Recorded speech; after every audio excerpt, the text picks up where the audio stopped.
Praise the lord. మనం చింతించడం వలన మన ఎత్తును మూడడు పెంచుకోలేము, మూడడు తగ్గించుకోలేము. చింతించడం వలన సూర్యుడిని ఆపలేము. మనం చింతించడం వలన జరిగేది ఏమీ ఉండదు. అనారోగ్య సమస్యలు తెచ్చుకోవడం, మనుషులతో గొడవలు తెచ్చుకోవడం తప్ప. బైబిల్ నమ్ముకునే వారు ఎవరు కూడా చింతపడరు. రాసిన మొదటి పత్రిక 5వ అధ్యాయము 7వ వచనం.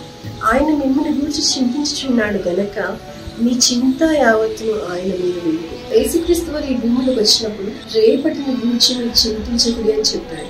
రేపటి గురించి చింతించడం వలన ఈ రోజు దేవుడు మన కొరకు సిద్ధపరిచిన వాటిని మనము చూడలేము. మనకన్నా దేవుడిచ్చిన అవకాశం అది ఈ రోజు, ఈ క్షణం. దేవుడిచ్చిన ఈ రోజుని, ఈ క్షణాన్ని మనం అద్భుతంగా మనం వినియోగించుకోవాలని ఒక గొప్ప భాగ్యం.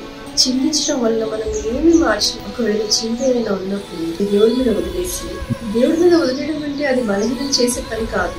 మనకంటే గొప్పగా పరిష్కరించగల వాడు దేవుడు అన్న నమ్మకంతో దేవుడి మీద విడిచిపెడితే ఆయనే ఆ సమస్యను సులువుగా పరిష్కరిస్తారు. మన చింత యావత్తును ఆయన మీద మోపి సంతోషకరమైన జీవితాన్ని మనం జీవిద్దాం. God bless you.